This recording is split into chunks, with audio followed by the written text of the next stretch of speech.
अस्सलामु अलैकुम वरहमतुल्लाहि वबरकातुह। आज हम सब मिलकर अल्लाह की कुदरत को साइंस की नज़र से देखने की एक कोशिश करेंगे। सवाल बहुत सीधा सा है, ये जो पूरी कायनात है, ये जो जिंदगी है, क्या ये सब बस एक इत्तेफाक है या इसके पीछे कोई बनाने वाला है? तो सवाल यहीं आके खड़ा हो जाता है, इत्तेफाक या फिर हिकमत? क्या हम सबका वजूद, ये पूरी कायनात बस किस्मत का एक खेल है, या फिर इसके पीछे किसी बनाने वाले का कोई कमाल है? चलिए आज ना इसी सवाल का जवाब ढूंढते हैं, और जवाब ढूंढेंगे लॉजिक, मैथ्स और हाँ, साइंस की रोशनी में। कुरान का ये सवाल ना सीधा दिल पे लगता है।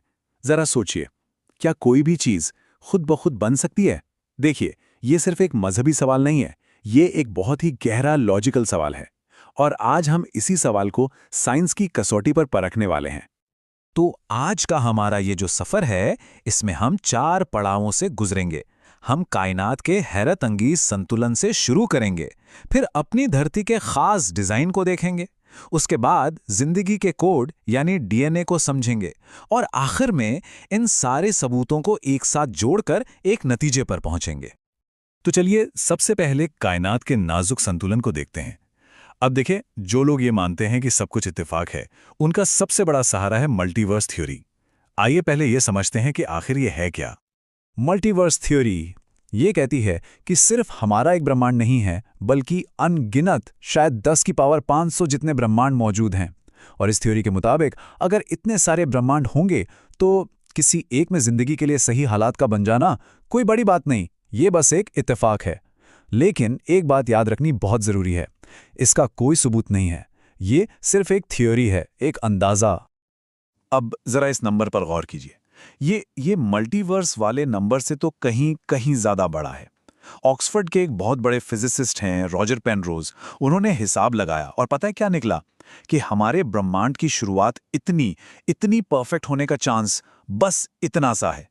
देखिए, ये सिर्फ एक बड़ा नंबर नहीं है, इसे ना गणित की जबान में नामुमकिन कहते हैं। मतलब इत्तेफाक से ऐसा हो जाए, सवाल ही पैदा नहीं होता।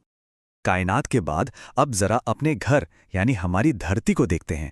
यहाँ पर जिंदगी के लिए जो जरूरी शर्तें हैं वो इतनी कमाल की हैं कि इन्हें सिर्फ इत्तेफाक कहना बहुत बहुत मुश्किल है। इस स्लाइड पर जरा देखिए, सूरज से एकदम सही दूरी, जिसे गोल्डीलॉक्स जोन कहते हैं।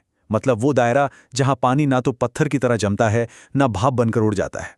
फिर हमारा चांद, जो इतना बड़ा और ठीक सही जगह पर है कि वो धरती को डगमगाने से बचाता है, और इसी वजह से हमारा मौसम स्थिर रहता है। धरती का 23.5 डिग्री का झुकाव जो हमें अलग अलग मौसम देता है। और मैग्नेटिक फील्ड, ये तो एक अनदेखी ढाल की तरह सूरज की खतरनाक किरणों से हमारी हिफाजत करती है। सोचिए, इनमें से एक भी चीज ना होती तो जिंदगी मुमकिन नहीं थी। क्या ये सब सिर्फ इत्तेफाक है? अच्छा, कायनात और धरती के बाद अब हम उस सबूत की तरफ चलते हैं जो हम सब के अंदर मौजूद है, जिंदगी की बुनियाद यानी पानी, हवा और डीएनए।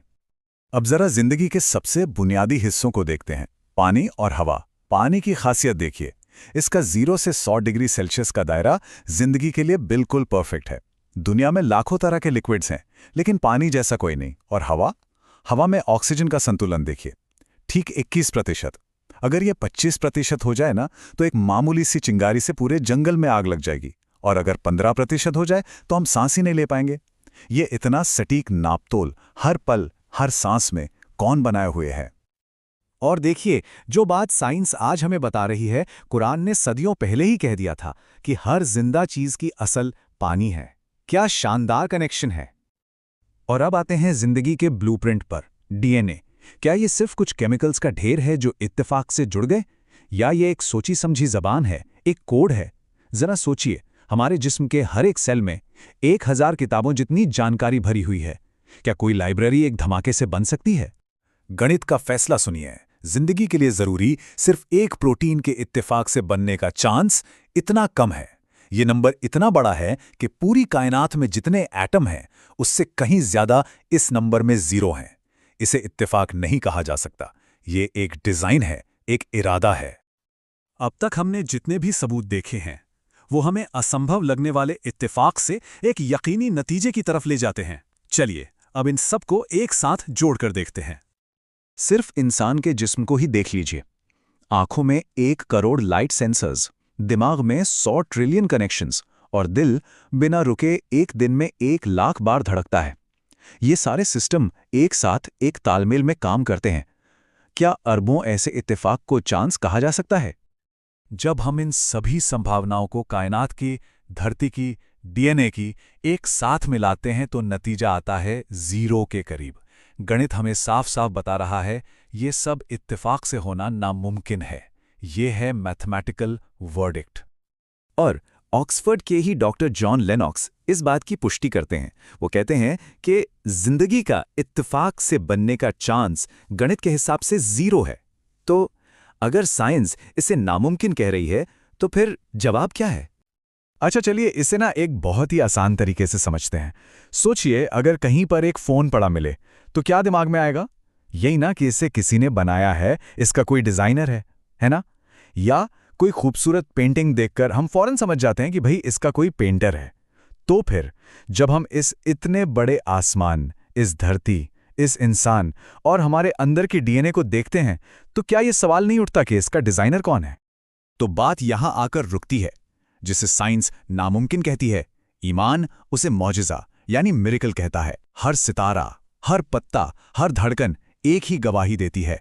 ये सब बेतरतीब नहीं बल्कि एक हिकमत वाले का बनाया हुआ है। साइंस सबूत दिखाती है पर नतीजा दिल को निकालना है, और दिल कहता है अल्लाह है।